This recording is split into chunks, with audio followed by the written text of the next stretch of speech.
Sir మా షోకి వచ్చినందుకు థ్యాంక్ యూ సార్. సార్ ఇప్పుడు తెలుగు డివోషనల్ పబ్లిషింగ్ లో #1 సంస్థ మన గొల్లపూడి వీరాస్వామి సార్. అది రాజమండ్రిలో ఉందన్న విషయం అంటే రాజమండ్రి వాళ్ళకి తెలుసు, కానీ అసలు తెలుగులో ఇంత #1 పబ్లిషింగ్ సంస్థ రాజమండ్రిలో ఉందని చాలా మందికి తెలియదు. తెలుగు వాడు ఎక్కడ ఉంటే అక్కడ మా పుస్తకాలు ఉన్నాయి, అక్కడ అందరికీ తెలుసు. ఓన్లీ ఆంధ్రప్రదేశ్ కాదు, తెలంగాణ కాదు, ఇతర రాష్ట్రాల్లో కూడా, ఇతర దేశాల్లో కూడా మా బుక్స్ ఉన్నాయి, మాకు తెలుసు. మరి సార్ ఈ సంస్థ ప్రారంభం గురించి చెప్తారా? మా ముందుగా నా పేరు గొల్లపూడి వీర వెంకట రమణమూర్తి, వెంకటబాబుని పిలుస్తారు. ఈ సంస్థ 1926లో స్థాపించినట్టుగా మాకు ఆధారాల పూర్వకంగా దొరికాయి. అది ఎలాగంటే 1925లో భగవద్గీత కాపీరైట్ దొరికింది. అది మా తాతగారు మల్లాది లక్ష్మీనరసింహ శాస్త్రి గారు రాయించారు. అది ఫస్ట్ బుక్ మాది. ఆ తర్వాత చాలా పుస్తకాలు, కొన్ని 100 పుస్తకాల దాకా ఆయన హయాంలో ప్రింట్ అయ్యాయి. ఆ తర్వాత మా నాన్నగారు ఇందులోకి వచ్చారు. మా నాన్నగారికి మా తాతగారికి ఉన్న అభిప్రాయ భేదాల వల్ల వాళ్ళిద్దరూ కలిపి వ్యాపారం చేయలేదు. మా తాతగారు పోయిన తర్వాత అప్పుడు దాకా గొల్లపూడి వీరాస్వామి పేరు మీద ఉంటుంది. మా నాన్నగారు గొల్లపూడి వీరాస్వామి సన్ అని చెప్పేసి సంస్థ పేరు మార్చి ఆ విధంగా సుమారుగా 1967 సంవత్సరం నుంచి మొదలెట్టారు. ఆయన దురదృష్టవశాత్తు 42 ఏటన అంటే 1977లో మరణించారు. ఆ తర్వాత ఆయన మరణించిన 15 రోజులకి నేను చదువు మానుకుని ఇంటర్మీడియట్ జాయిన్ అయ్యి 10-15 రోజులు అయినప్పటికీ కాలేజీలో జాయిన్ అయ్యి అది మానుకుని ఇందులోకి నేను వచ్చాను. ఇంచుమించు నాటికి సుమారుగా 50 ఏళ్ళు పూర్తయ్యాయి. సార్ అసలు 100 సంవత్సరాల నుంచి పబ్లిషింగ్ లో ఉన్న సంస్థలు మీరు కాకుండా ఇంకెవరైనా ఉన్నారా? ఉన్నాయండి. వావిళ్ళ రామస్వామి శాస్త్రులు ఇప్పటికీ ఉందండి. అది శ్రీరామ పబ్లికేషన్స్ హైదరాబాదు. తర్వాత రాజమండ్రిలో అయితే ఏం లేవు. ఈ రెండు కాక బాలసరస్వతి బుగ్గిడిపు. రాజమండ్రిలో అయితే కాళహస్తి వాళ్ళది 1887 అని చెప్పేసి స్థాపితం ఉంటుంది, వాళ్ళది ఉంది, కానీ పబ్లికేషన్ చేయట్లేదు. చిన్న షాపు నూనెగుట్ల డౌన్లోని ఉందండి. కొండపల్లి మాత్రం ఎవరు ఇందులో లేరు. కొండపల్లి కూడా అదే టైంలో ఉన్నది. వాళ్ళది 5 అబ్బాయిలు. వాళ్ళు ఇతర రంగాల్లో వెళ్ళిపోవడం వల్ల ఆ సంస్థ కొట్టుపడింది. ఒకప్పుడు వావిళ్ళోరు సహస్రనామాలు ₹10 ఇస్తే ఇచ్చేవారు. వీళ్ళు రాజమండ్రిలో చాలా చౌకగా పావడాకి ఇచ్చేవారు, పావడాకి అంత తక్కువకి ఇచ్చేవారు. అది పూర్వం పరిస్థితి. ఆ టైంలో మా నాన్నగారు వ్యాపారం బాగానే చేసేవారు. సరిగ్గా అభివృద్ధి అయ్యే టైంలో ఆయన హఠాత్తుగా మరణించడంతో ఇది కొద్ది కుంటుపడింది. నా హయాంలో ఒక 4-5 ఏళ్ళు చాలా ఇబ్బంది పడ్డాను. మీరు వచ్చేటప్పటికి మీ ఏజ్ ఎంత సార్? 15 అండి. 15 సంవత్సరాలకి మీరు ఈ ఫీల్డ్ లోకి వచ్చారు? అవునండి. 62లో నా డేట్ ఆఫ్ బర్త్ అండి. 70 ఏళ్ళు నేను ఎంటర్ అయ్యానండి ఇందులో. అంటే మీరు చిన్నప్పటి నుంచి నెక్స్ట్ ఈ సంస్థలోకి రావాలని అనుకున్నారా, అనుకోకుండా వచ్చారా? యాక్చువల్ గా నేను ఆడిటర్ చేద్దాం అనుకున్నాను. ఓకే. దానికి అవకాశం లేదు, అవకాశం లేకుండా పోయింది.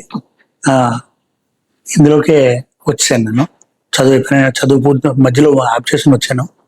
సార్ మీ ఫ్యామిలీ గురించి చెప్పండి సార్. అండ్ మీకు బ్రదర్స్ సిస్టర్స్ ఎంతమంది? నాకు ఒక తమ్ముడు, చెల్లెలునండి. చెల్లి మరణించింది. తమ్ముడు వేరే వ్యాపారం చేసుకుంటున్నాడు, ఇది వ్యాపారం. ఆయన సంస్థ వేరు. ఆ 3 ఏళ్ళ కాడి నుంచి డివైడ్ అయిపోయాడు. ఆయన వ్యాపారం చేసుకుంటున్నాడు. మీరు 15 ఏళ్ళప్పుడు ఈ ఫీల్డ్ లోకి వచ్చారు కదా, అప్పుడు మీ ఎక్స్పీరియన్సెస్ ఏమైనా ఉన్నాయా సార్? అంటే కొత్తగా ఆ ఏజ్ లో బిజినెస్ లోకి రావడం చాలా రేర్ కదా. చాలా ఇబ్బంది పడ్డానండి, మామూలు ఇబ్బంది కాదండి. చాలా అటుపోట్లు తిట్టుకున్నాను. ఒక 4-5 సంవత్సరాలు ఏమీ తెలియదు, వ్యాపారం అయోమయం. కానీ ఒకటంటే నా అదృష్టం ఏంటంటే దాదాపు 6th క్లాస్ నుంచి రామాయణ, భారత, భాగవత గ్రంథాలు, అలాగే D2 నవల్స్, ఏ బుక్ పడితే ఆ బుక్ చదివేసేవాడిని విపరీతంగా షాప్లో ఖాళీగా ఉన్నప్పుడు. అది ఈవేళ నాకు మంచి వారదైంది. అది మంచి. మీ పబ్లిషింగ్ లో ఉన్నారు కాబట్టి మీకు రైటర్స్ చాలా ఇంపార్టెంట్. అవునండి. రైటర్స్ తో మీ రిలేషన్ ఎలా ఉంటుంది సార్? చాలా మంచిగా ఉంటుందండి. ఇప్పుడు వచ్చి ఏ రైటర్ తోటి మేము వివాదం పడలేదు, అలాగే ఒకళ్ళు సొమ్ము ఎగ్గొట్టలేదు. ముందుగా మేము తెస్తామని చెప్తాం కొత్త రైటర్ అయితేనే, ఆ ప్రకారంగా మేము ఫాలో అవుతాం. మనం స్టార్టింగ్ అడ్వాన్స్ కావాలంటే అడ్వాన్స్ ఇస్తాం, మధ్యలో వాడకం ఇస్తాం, బ్యాలెన్స్ క్లియర్ చేసుకుని క్యాపిటల్ లెటర్ రాయించుకుంటాం. మీతో ఎక్కువ సంవత్సరాలు ప్రయాణించిన రైటర్ ఎవరు సార్ ఇప్పుడు వరకు? బొమ్మకంటి వెంకట సుబ్రహ్మణ్య శాస్త్రి. ఎన్ని సంవత్సరాల నుంచి ఉన్నారు సార్ ఆయన? ఆయన ఇప్పుడు లేరండి. ఇప్పుడు 2000 సంవత్సరంలో ఇప్పుడు పరిమితించారు ఆయన. చిన్న ఏజ్లోనే ఆయనే పోయారు గుండెపోటుతోటి. ఆయన ఆ రోజుల్లో ఏమనేవారంటే మా సంస్థ అభివృద్ధికి ఎంవి సుబ్బారావు, ముత్తా వెంకట సుబ్బారావు అని చెప్పేసి మా మేనమా వరుస అవుతాడు ఆయన ఒకడు. ఆయన మా మా నా తాతగారు ఉన్న కాడి నుంచి, అంటే అబ్బాయి చదువుకుంటూ అయినా ఈయన పుస్తకాలు ఆయనకి తీసుకెళ్ళివ్వడం. మా నాన్న తాతగారు పబ్లికేషన్ చేసేవారు. అప్పుడు మా నాన్నగారు పబ్లికేషన్ లేదు. ఆ పుస్తకాలు ఇక్కడ తీసుకురావడం, ఎంతో వాళ్ళు బేడ ఏళ్ళో బేడ ఇచ్చేవారు. సరదాగా వాళ్ళు ఆయన ఖర్చు పెట్టుకున్నాడు. అప్పటి నుంచి దాదాపు నా లెక్క ప్రకారం 1965-66 ప్రాంతం నుంచి ఆయన ఉండేవాడు. ఆయన అప్పుడు ఆ రోజులు ఏమనేవారంటే GVS Gollapudi Veeraswamy son, MVS Mutta Venkata Subbarao, BVS Bommakanti Venkata Subrahmanya Sastri, MVS BVS GVS అనేవారు. అది ఆ టైంలో 1990 నుంచి 2000 దాకా స్వర్ణయోగం చెప్పాలి మా సంస్థకి. సార్ సార్ ఈ జర్నీలో మీరు జీవీఎస్ ని ఎక్కువ రోజులు మీ లీడింగ్ లోనే ఉంది ఈ 100 ఏళ్ళు. అంతేనండి. అంటే 50 సంవత్సరాలు నా లీడింగ్ లో ఉంది. మా తాతగారు 1900 సంవత్సరంలో జన్మించినట్టు పోగట మాకు. మెయిన్ ఏంటంటే ఈ మా నాన్నగారు చనిపోవడంతో సరైన ఇన్ఫర్మేషన్, పూర్తి ఇన్ఫర్మేషన్ నాకు తెలీదు. తెలుసున్నంత వరకు మాత్రం నేను చెప్తాను. దీని గురించి ఒక సంస్థ యజమాని తప్పుగా చెప్పాడు సార్. ఎందుకంటే వాళ్ళ సంస్థ 100 ఏళ్ళు ఎక్కువ అయిందని చెప్పి, 3 ఏళ్ల క్రితం పుట్టిన సంస్థ 100 సంవత్సరాలు పూర్తి చేస్తుందని చెప్పేసి అడ్వర్టైజ్మెంట్ చేసుకుంటున్నారు ఆయన. సార్ సార్ ఇప్పుడు కానీ ప్రూఫ్స్ మీ దగ్గర ఉన్నాయి కదా 100 ఏళ్ళ నుంచి మీ సంస్థ? 25 years 1925లో రాసిన భగవద్గీత కాపీరైట్ ఇప్పటికీ స్టిల్ నా దగ్గర ఉంది. అంటే 100 ఏళ్ళ కన్నా పైన అయి ఉండొచ్చు మనకున్న ప్రూఫ్ల ప్రకారం. 25 ఇంకా అంత ముందు ఇంకా లేదండి, ఏం లేవు. మరి అప్పుడు మా తాతగారు 1900 సంవత్సరంలో జన్మించారంటే 1925 అంటే 25 ఏళ్ళకి మొదలెట్టారంటే సమయోచితంగా ఉండేది. అంతమంది కరెక్ట్ ఇన్ఫర్మేషన్ అయితే నా దగ్గర లేదు. అదే సార్, 100 ఏళ్ళు అయితే గ్యారెంటీ 100% అయిపోయింది. ఓకే సార్, ఇప్పుడు ఇంత జర్నీలో మీరు బాగా మర్చిపోలేని సంఘటనలు కొన్ని ఉంటాయి కదా ఈ జర్నీలో, ఒక 2-3 చెప్తారా? ఒక రచయిత మోసం చేశాడు, తిరిగి నా మీదే కేసు వేశాడు, అందరూ ఓడిపోయాడు. ఇలాంటివి కొద్ది బాధగా ఉంటాయి. అలాగే బివే శాస్త్రి గారి హఠాన్ మరణం చాలా కలిసి వేసింది. అది తర్వాత మా నాన్నగారు పోవడం, ఆ వెంటనే 1 సంవత్సరం లోపు మాకు ఇంకో తాతగారు ఉండేవారు, జోగిరాజు గారిని, ఆయన చనిపోవడం చిన్నప్పుడే నాకు చాలా విపరీతమైన ఇబ్బందులు కలగజేసింది, క్షోభకు గురి చేసింది. అలాగే బుక్ ఫీల్డ్లో మాత్రం పబ్లికేషన్లో కానీ, ప్రింటింగ్ రంగంలో కానీ, సేల్స్ విషయంలో కానీ, వసూలు విషయంలో చాలా ముఖ్యమైనది ఏంటంటే ఇవన్నీ ఒక ఎత్తు, బాకీలు తిరిగి రాబట్టుకోవడం ఒక ఎత్తు. వాటిలో కూడా చాలా వరకు సక్సెస్ అయ్యాం మేము. సో పబ్లిషింగ్ ని మీరు 50 ఏళ్ళ నుంచి చూస్తున్నారు. ఇందులో అప్పటికి ఇప్పటికీ వచ్చిన మార్పులు ఏమున్నాయి సార్? మెయిన్ అప్పుడు ఆ రోజున లెటర్ ప్రెస్ ప్రింటింగ్ ఉండేది. ఈ గళ్ళల్లో అక్షరాలు ఉంటాయి, ఇలా కంపోజ్ పెట్టుకుని ఇలా పేర్చుకునేవారు. లేడీస్ మగవాళ్ళు కూడా పేర్చుకునేవారు, ఎక్కువగా లేడీస్ ఉండేవారు. దాంట్లోనే ట్రెడిల్స్ ఉండేవి, సిలిండర్లు ఉండేవి. ట్రెడిల్స్ మీదేమో ప్రింటింగ్ అయ్యేది, సిలిండర్ మీదేమో అట్టంగా ఉంటాయి. ఇలా ఇప్పుడు వాళ్ళ ఆఫ్సెట్ ఎలా ఉందో ఆ టైప్ లో ఉంటాయి సిలిండర్లో, అవి అవుతాయి ఉంటాయి అవి. ఆ తర్వాత ఇంచుమించు డిటిపిలు వచ్చిన తర్వాత ఈ నెమ్మదిగా కనుమరుగైపోయినాయి. ఇప్పుడు ఇవాళ దాదాపుగా 100% ఈ ట్రెడిల్స్ కానీ, సిలిండర్లు కానీ, కంపోజ్ సెక్షన్ కానీ ఎక్కడ లేవు. ఎక్కడ ఓటీఆర్ పల్లెటూరులో ఉంటే ఉండొచ్చు. అయినా ఇప్పుడు టైపులు రీకాస్టింగ్ చేసుకున్నారు. టైపులు రీకాస్ట్ చేసే నెల్సన్ టైప్ ఫౌండరీ, జైహింద్ టైప్ ఫౌండరీ వాళ్ళు ఎవరు కూడా లేరు. అవును సార్, ఇప్పుడు అను ఫండ్స్ నుంచి ఇప్పుడు మళ్ళీ ఓపెన్ ఫండ్స్ వచ్చేసాం కదా. వచ్చేవాడి అంటే మీరు చెప్పినవన్నీ టెక్నికల్ చేంజెస్ అండి. అవునండి. మామూలుగా మార్కెట్ పరంగా వచ్చిన చేంజెస్ ఉన్నాయి సార్? మార్కెట్ పరంగా అంటే పూర్వం ఏ పుస్తకాలు ఎవరికి పంపించినా సరే బ్యాంకు పెట్టేవాళ్ళం. బ్యాంకు సిస్టమే లేదు ఇప్పుడు. అలాగే చిన్న కట్టలు అయితే వీపీపీ పెట్టేవాళ్ళం. ఈ డబ్బు కట్టి విడిపించుకునే వాళ్ళు. ఆ బ్యాంక్ కడితే బ్యాంక్ వెళ్ళేది, బ్యాంక్ వాళ్ళు ఇంటిమేషన్ ఇచ్చేవారు, వాళ్ళు బ్యాంక్ వెళ్ళి డబ్బులు కట్టి వచ్చేది, మాకు చెక్ రూపాయలు వచ్చేది, ఇక్కడ మేము దాన్ని మార్చుకునేవాళ్ళం. ఇప్పుడు ఏంటంటే డైరెక్ట్ ఆన్లైన్ అయిపోయింది కాబట్టి ఫోన్లో చెప్పేస్తారు, లేకపోతే ఫోన్లో ఫోటో తీసి పెట్టేస్తారు. దాని ప్రకారంగా ఆర్డర్లు పంపిస్తాం. కంప్లీట్ 99.9% అరవై వేళ. సో జనరల్ గా చదివే అలవాటు తగ్గిపోయింది అంటారు కదా తెలుగులో. ఖచ్చితంగా తగ్గిందండి. ఇప్పుడు మన సేల్ పెరిగిందా తగ్గిందా సార్ అప్పటికి ఇప్పటికి? ఖచ్చితంగా చెప్పాలంటే ఒక 4-5 ఏళ్ళ నుంచి పెరగకుండా తగ్గిపోకుండా అలాగే ఉందండి. చదివేవాళ్ళు తగ్గారు, పంచిపెట్టేవాళ్ళు పెరిగారు. ఆ విధంగా మా వ్యాపారం రూపాంతరం చెందింది. చదవకపోయినా బుక్స్ పంచిపెడుతున్నారు, బాగా పంచిపెడుతున్నారండి. సార్ ఇప్పుడు మీరు పబ్లిషింగ్ లో ఇంత ఎక్స్పీరియన్స్ ఉంది కదా, లాస్ట్ 4 ఏళ్లలో తెలుగులో వచ్చిన పబ్లిషింగ్ సంస్థలు ఇంకెక్కడా రాలేదు ఇండియాలో. అంటే నేను ఓవరాల్ పబ్లిషింగ్ చెప్తున్నాను, నావెల్స్ అవన్నీ కలిపి. సో మీరు ఇంత 100 ఏళ్ల ఎక్స్పీరియన్స్ ఉండి ఓన్లీ భక్తి పుస్తకాలకే ఎందుకు అలా ఉండిపోయారు సార్? చెప్తానండి. ఇప్పుడు విజయవాడ పూర్తిగా దీంట్లో ఇది ఎడ్యుకేషన్ లో నిర్మాణం అయిపోయిందండి. అక్కడ కూడా ఇది వచ్చి కానీ ఇది ఆధ్యాత్మికంగా వచ్చే కానీ అక్కడ అంతగా క్లిక్ అవ్వలేదండి. అలాగే రాజమండ్రిలో కూడా నవల్స్ ఎడ్యుకేషనల్ మొదలెట్టారు, ఇక్కడ క్లిక్ అవ్వలేదండి. అది నేను అనుకుంటుంది, నన్నయ్య భారతం రాసింది మొట్టమొదటి ఇక్కడే. ఆ పరంపర ఈవేళ కూడా మా భక్తి విషయాల్లో వస్తుందని చెప్పేసి నా అభిప్రాయం అండి. సో నాకు మీది గుర్తొచ్చిన ప్రతిసారి, అంటే నేను ఫిల్మ్ ఇండస్ట్రీలో ఉన్నాను కదా, మాకు ఒకటి బాగా తెలుసు అంటే ఇప్పుడు రామాయణం భారతం ఇలాంటి స్టోరీస్ ఎవరు ఎలాగైనా చేసుకోవచ్చు, ఎందుకంటే వాటికి కాపీరైట్స్ లేవు. కానీ పబ్లిషింగ్ కి కాపీరైట్ చాలా ఇంపార్టెంట్ కదా. అదండి, అలా కాదండి. రామాయణ భారత భాగవతాలకి శ్లోక రూపాయన ఉన్నట్లకి కాపీరైట్స్ లేవు. కానీ పూర్వకవులు ఎప్పుడప్పుడు వాల్మీకి రాసిన వాల్మీకి వ్యాసుడు రాసిన వాటికి కాపీరైట్స్ లేవు. కానీ వచ్చిన రూపంలో ఉన్నదానికి కాపీరైట్స్ 100% ఉన్నాయండి. కానీ ఈ కాపీ చేసిన వాళ్ళ మీద కేసులు వేసుకుంటూ పోతే మన జీవితాలు చాలా ఉంటాయి. రామాయణం భారతానికి కూడా కాపీరైట్స్ ఉన్నాయి. 100 అంటే శ్లోకానికి లేవండి, వచ్చినానికి ఉన్నాయి. ఓకే, ఒకప్పుడు వచ్చిన శ్లోకం నుంచి ట్రాన్స్లేషన్ కదా సార్? అవ్వచ్చు. వచ్చిన మనుషులు రాసింది, అది మహానుభావులు రాసింది. అది ఇంకోటి, ఇందులో ఇంకోటి ఉంది. రచయిత చనిపోయిన 50 సంవత్సరాల తర్వాత కాపీరైట్ హక్కులు ఉల్లంఘన అయిపోతాయండి. ఆ రోజున ఎవరన్నా వేసుకోవచ్చు.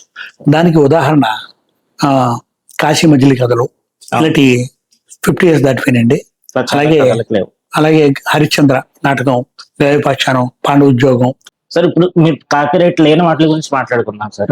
ఇప్పుడు మీరు పబ్లిష్ చేశారు, ఇప్పుడు మళ్ళీ కాపీరైట్ లేకపోవడం వలన సేమ్ కంటెంట్ వేరే వాళ్ళు కూడా పబ్లిష్ చేశారు చేసుకోవచ్చు. మరి మీకు అది మార్కెట్ లో మీకు ఇబ్బంది అవుతుంది కదా? అది ఏమీ లేదండి.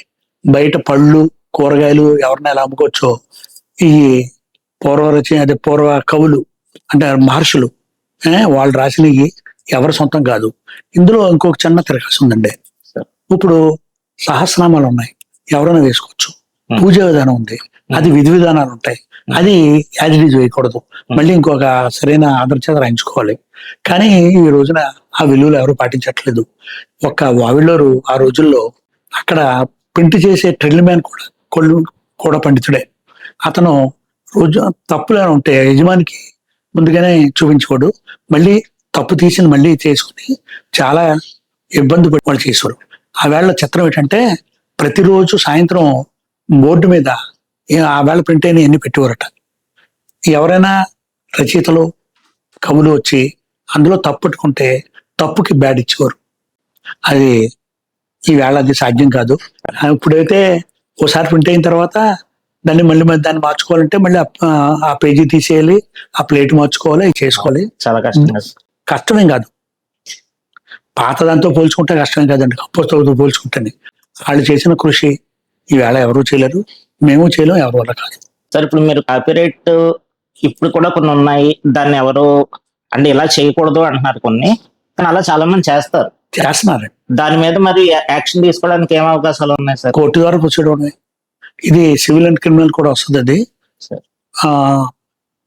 మా మీద అంటే లేనిపోని వేళ మా అభివృద్ధి వరం లేక ఓ సంస్థ వారు హరిశ్చంద్ర అనే పుస్తకం మీద కేసు వేశారు.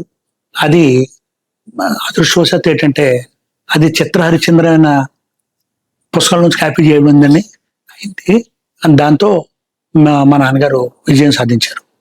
వెబ్సైట్ లో కానీ ప్రతి చోట గొల్లపూడికి వేరే బ్రాంచ్లు లేవు అని చెప్పి మనం ఇస్తున్నాము. ఇస్తున్నామండి.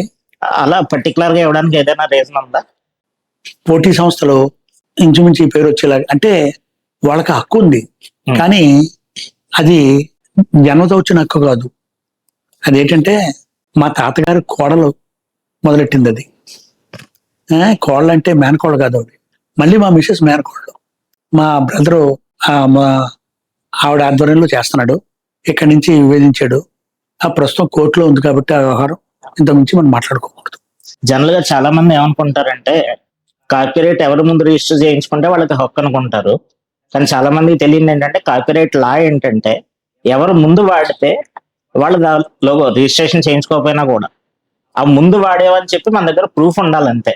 అవునండి. ఇప్పుడు జీవీఎస్ లోగో మీరు వాడినట్టు ప్రూఫ్ జనరల్గా ఏ సంవత్సరం ఉందో మనకు ఉంది సార్? జీవీఎస్ లోగో ఇంచుమించు ఒక 25-30 సంవత్సరాల నుంచి ఉందండి. అంటే ఇదివరకు వేరే రకంగా ఉండేది జీవీఎస్. ఇప్పుడు ఒక 25-30 సంవత్సరాల క్రితం మా నాన్నగారి స్నేహితుడు, మాకు గురుతొలగుడు జయసరాజు గారు చేశారు. అది ఆ లోగోని చూసి చాలా ముగ్ధున్నాయి నేను. ఆయనకి ఇమీడియట్ గా ఆ రోజుల్లోనే 1000 రూపాయలు ఇచ్చానండి నేను. చాలా బాగా వచ్చిందండి అది. దాన్ని వేళ కాపీ చేస్తున్నారు. అంటే అది కాపీ రేటు దాన్ని రిజిస్టర్ చేయించకపోవడం మా పొరపాటు అయింది. అది ఎవరు చేయిస్తారు లేదు అని చెప్పేసి మేము తాత్సారం చేసాం. రిజిస్టర్ చేయాల్సింది ఎప్పుడంటే ఎవరు ముందు వాడారు అనే దానికి లీగల్ ప్రూఫ్ లేకపోతేనే రిజిస్ట్రేషన్ అనేది అవసరం. అవునండి. అప్పుడు లీగల్ ప్రూఫ్ ఉన్నంతసేపు ప్రాబ్లం లేదు. లీగల్ ప్రూఫ్ అంటే ఎలాగంటే పాత పుస్తకాలను ప్రొడ్యూస్ చేయడం, మెయిన్ గా క్యాటలాగ్ ఉంటాయి, ప్రతి సంవత్సరం వచ్చే క్యాటలాగ్ మా బుక్స్ లిస్టు అందులో ఉంటదండి. అందులో తారీఖు, అదే సంవత్సరం ఎప్పుడు మొదలైంది అన్ని వివరంగా ఉంటాయి ఆ పుస్తకాల్లోని. అలాగే డిటిపిలో కూడా అవన్నీ ఉంటాయండి. సార్ ఇప్పుడు మీ వెబ్సైట్ మేమే చేసాం. ఒక రకంగా చెప్పాలంటే రాజమండ్రిలో ఫస్ట్ ఈ కామర్స్ వెబ్సైట్ చేయించింది మీరే. ఈ ఆన్లైన్ సేల్స్ మీద మీరు ఏమనుకుంటున్నారు సార్? అభివృద్ధి చెందేది ఆన్లైన్ సేల్స్ అండి, ముందు అభివృద్ధి చెందేది. కానీ మిగతా విషయాల్లో మేము ముందంజలో ఉన్న ఆన్లైన్ వ్యాపారంలో వెనకంజలో ఉన్నాం. దానికి రకరకాల ఓ పబ్లికేషన్ వారు గొల్లపూడి books.com అని పెట్టారు కనుక చాలా తక్కువగా ఉంది మా ప్రస్తుతం. అది మీరు మొదలెడుతున్నారు ఇప్పుడు, దాన్ని ముందు అభివృద్ధి చెందుతుందని నేను ఆశిస్తున్నాను. మీ భవిష్యత్ ప్రణాళికలు ఏంటి సార్? భవిష్యత్తు ప్రణాళికలు అంటే ఇప్పుడు నా వయసు 64 సంవత్సరాలు. ఇది ఎలాగా రూపాంతరం చెందుతుందో ఊహించలేము. ఎటొచ్చి ఆన్లైన్ వ్యాపారం జరుగుతుంది, దానికి నిష్ణాతులైన సిబ్బందిని నేను ఏర్పాటు చేసుకుంటున్నాను. అందువల్ల ఇక ముందు అంత ఇబ్బంది ఉండదని నేను అనుకుంటున్నాను. కొత్తగా పబ్లిషింగ్ లోకి రావాలని చాలా మంది అనుకుంటున్నారు సార్. ఇప్పుడు మీరు ఇచ్చే సలహాలు ఏమన్నాయి? నైతిక విలువలు పాటిస్తూ వ్యాపారం చేయడం, పబ్లికేషన్ చేయడం అది ఉత్తమం. అది నేను చాలా వరకు పాటించాను కనుక నేను విజయం సాధించాను. నేను అది లేని వాళ్ళు తాత్కాలికంగా విజయం పొందిన రాను రాను పరాజయం పొందుతారు. ఇప్పుడు కొత్తగా ఈ రంగంలోకి రావాలనుకునే వాళ్ళు మినిమం ఎంత పెట్టుబడితో దిగాలంటారు? ఇది పెట్టుబడి సమస్య కాదండి.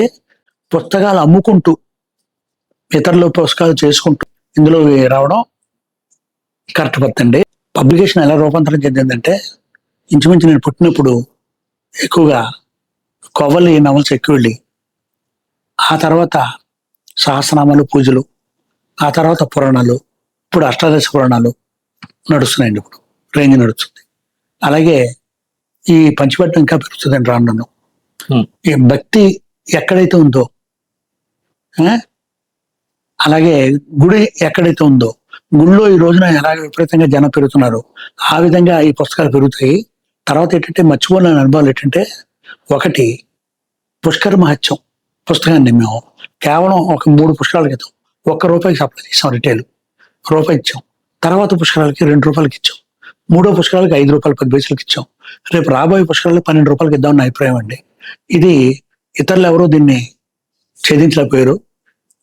దాదాపు 3 to 4 లక్షల సర్క్యులేషన్ అయింది. కొంత నష్టం కూడా వచ్చింది. నష్టం గురించి కాదు కానీ విరివిగా ప్రచారం జరిగింది. అందరూ అభిమాన నటుడి మీద అభిమానం పెంచుకొని డబ్బు ఖర్చు పెడతారు. నేను రివర్స్ లో చిరంజీవి అంటే నాకు చాలా అభిమానం.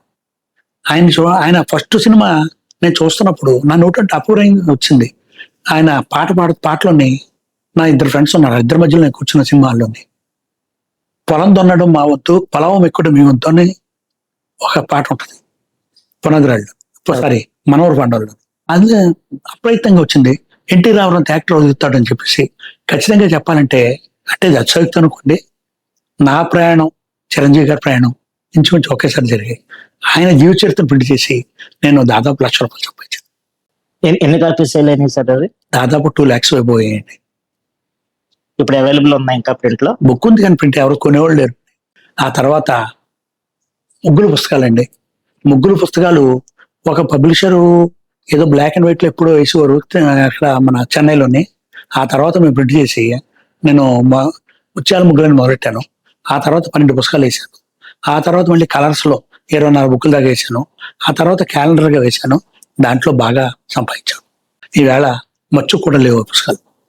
అలాంటివి ఇంకా ఇప్పుడు కొత్తగా అలాంటి అవకాశాలు ఏమైనా ఉన్నాయంటారు ఇంకా? ఏమంటే అవకాశాలు మనం ఊహిస్తే రావు, మనం చెప్తే రావు.